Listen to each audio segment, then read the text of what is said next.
I want to tell you about the future of money. Let's start with a story about this culture that lived in Micronesia in the early 1900s called the Yap. Now, I want to tell you about the Yap because their form of money is really interesting. They use these limestone discs called rye stones. Now, the Yap don't actually move these rye stones around or exchange them the way that we do with our coins because rye stones can get to be pretty massive. The largest is about 4 tons and 12 feet across. So the Yap just kind of keep track of who owns what part of what stone. Now, there's a story about these sailors that were transporting a stone across the ocean when they ran into some trouble and the stone actually fell in. Now, the sailors got back to the main island and they told everyone what had happened.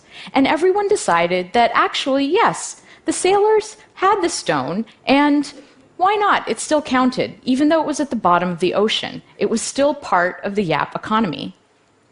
Now, you might think that this was just a small culture 100 years ago, but things like this happen in the Western world as well, and the Yap actually still use a form of these stones.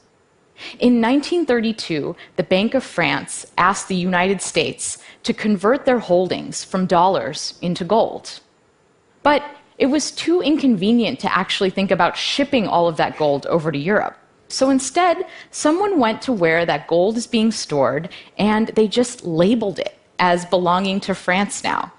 And everyone agreed that France owned the gold. It's just like those rye stones.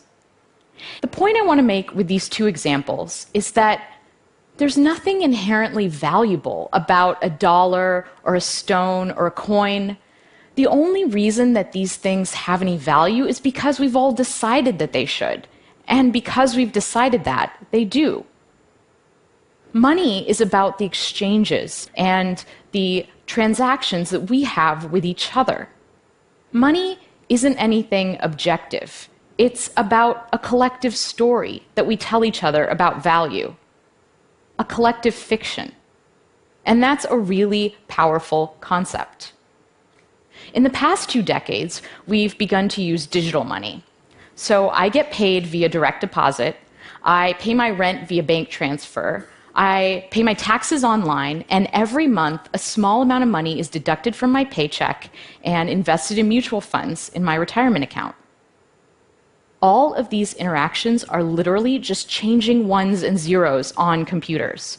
There's not even anything physical like a stone or a coin. Digital money makes it so that I can pay someone around the world in seconds. Now, when this works, it's because there are large institutions underwriting every 1 or 0 that changes on a computer. And when it doesn't, it's often the fault of those large institutions, or at least it's up to them to fix the problem. And a lot of times they don't. There's a lot of friction in the system. How long did it take the US credit card companies to implement chip and PIN? Half my credit cards still don't work in Europe. That's friction. Transferring money across borders and across currencies is really expensive. Friction.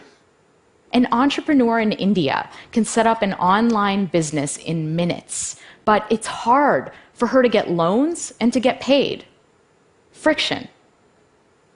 Our access to digital money and our ability to freely transact is being held captive by these gatekeepers.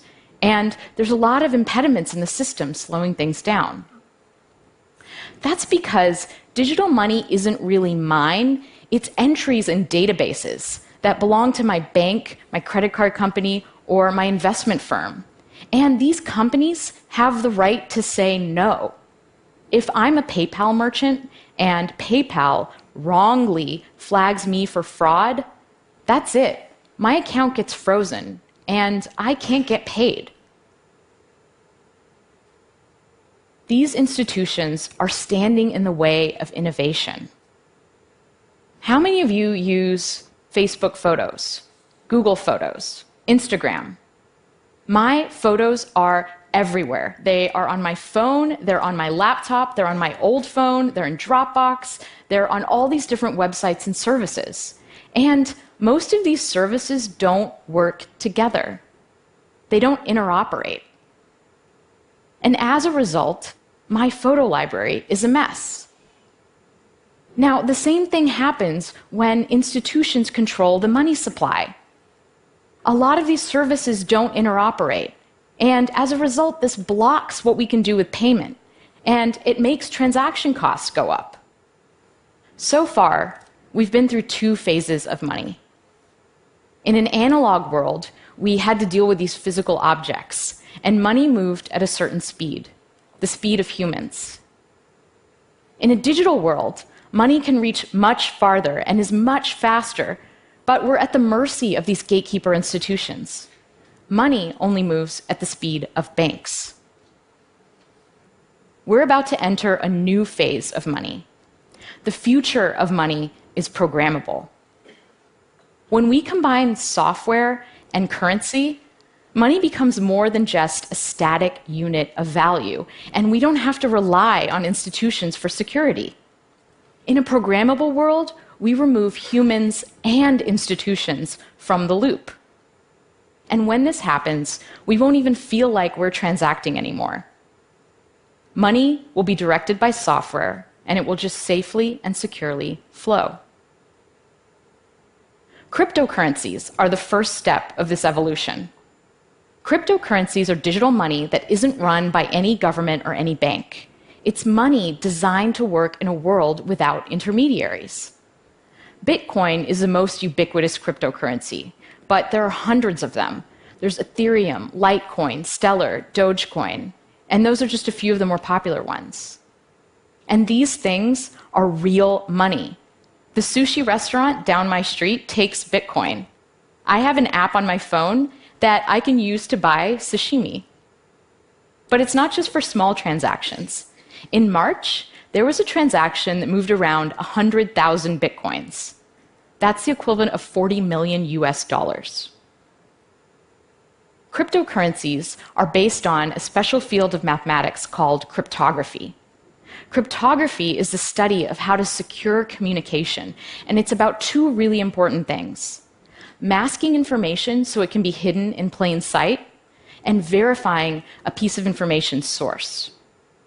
Cryptography underpins so many of the systems around us, and it's so powerful that at times the US government has actually classified it as a weapon. During World War II, breaking crypto systems like Enigma was critical to decoding enemy transmissions and turning the tide of the war. Today, anyone with a modern web browser is running a pretty sophisticated crypto system. It's what we use to secure our interactions on the internet. It's what makes it safe for us to type our passwords in and to send financial information to websites. So what the banks used to give us, trustworthy digital money transfer, we can now get with a clever application of cryptography. And this means that we don't have to rely on the banks anymore to secure our transactions. We can do it ourselves. Bitcoin is based on the very same idea that the Yap used, this collective global knowledge of transfers. In Bitcoin, I spend by transferring Bitcoin, and I get paid when someone transfers Bitcoin to me. Imagine that we had this magic paper. So the way that this paper works is I can give you a sheet of it, and if you write something on it, it'll magically appear on my piece as well. Now, let's say we just give everyone this paper, and everyone writes down the transfers that they're doing in the Bitcoin system. All of these transfers get copied around to everyone else's pieces of paper, and I can look at mine, and I'll have a list of all of the transfers that are happening in the entire Bitcoin economy. This is actually what's happening with the Bitcoin blockchain, which is a list of all of the transactions in Bitcoin, except it's not done through paper. It's done through computer code running on thousands of networked computers around the world. All of these computers are collectively confirming who owns what Bitcoin. So the Bitcoin blockchain is core to how Bitcoin works. But where do Bitcoins actually come from? Well, the code is designed to create new Bitcoin according to a schedule. And the way that it works is that to get those Bitcoin, I have to solve a puzzle. a random cryptographic puzzle. Imagine that we had 15 dice, and we were throwing these dice over and over again. Whenever the dice come up all sixes, we say that we win. This is very close to what these computers are all actually doing. They're trying over and over again to land on the right number. And when they do, we say that they've solved the puzzle. The computer that solves the puzzle publishes its solution to the rest of the network and collects its reward, new bitcoins. And in the act of solving this puzzle, these computers are actually helping to secure the Bitcoin blockchain and add to the list of transactions.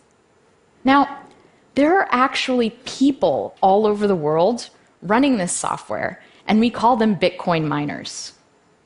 Anyone can become a Bitcoin miner. You can go download the software right now and run it on your computer and try to collect some Bitcoins. I can't say that I would recommend it because right now, the puzzle is so hard and the network is so powerful that if I tried to mine Bitcoin on my laptop, I probably wouldn't see any for about 2 million years. The miners, professional miners, use this special hardware that's designed to solve the puzzle really fast. Now, the Bitcoin network and all of this special hardware, there are estimates that the amount of energy it uses is equivalent to that of a small country. So the first set of cryptocurrencies are a little bit slow and a little bit cumbersome. But the next generation is going to be so much better and so much faster. Cryptocurrencies are the first step to a world with a global programmable money.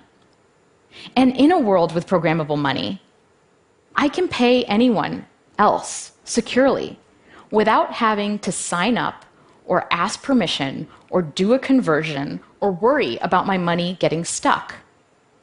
And I can send money around the world. This is a really amazing thing. It's this idea of permissionless innovation.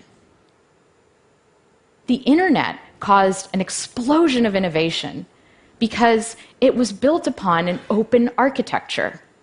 And just like the internet changed the way we communicate, programmable money is going to change the way we pay, allocate, and decide on value.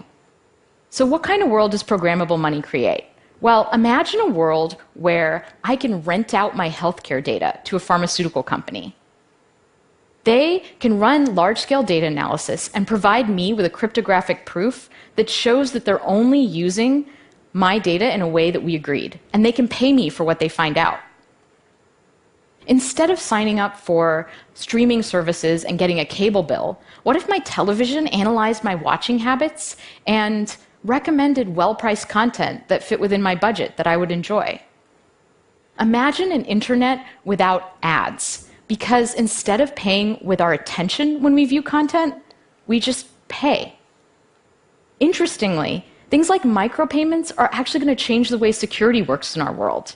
Because once we're better able to allocate value, people will use their money and their energies for more constructive things. If it cost a fraction of a cent to send an email, would we still have spam? We're not at this world yet, but it's coming. Right now, it's like we're in a world that is seeing the first automobile. The first cryptocurrency, like the first car, is slow and hard to understand and hard to use.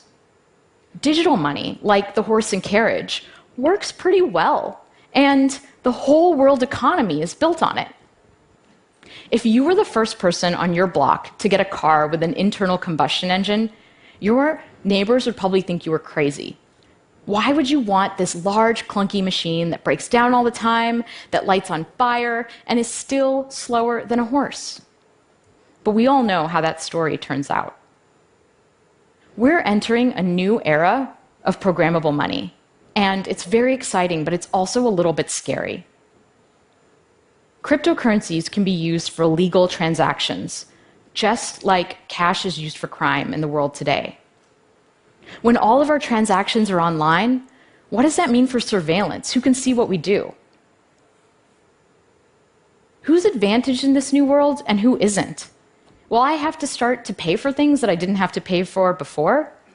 Will we all become slaves to algorithms and utility functions?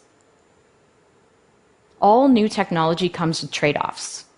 The internet brought us a lot of ways to waste time, but it also greatly increased productivity. Mobile phones are annoying because they make me feel like I have to stay connected to work all the time, but they also help me stay connected to friends and family.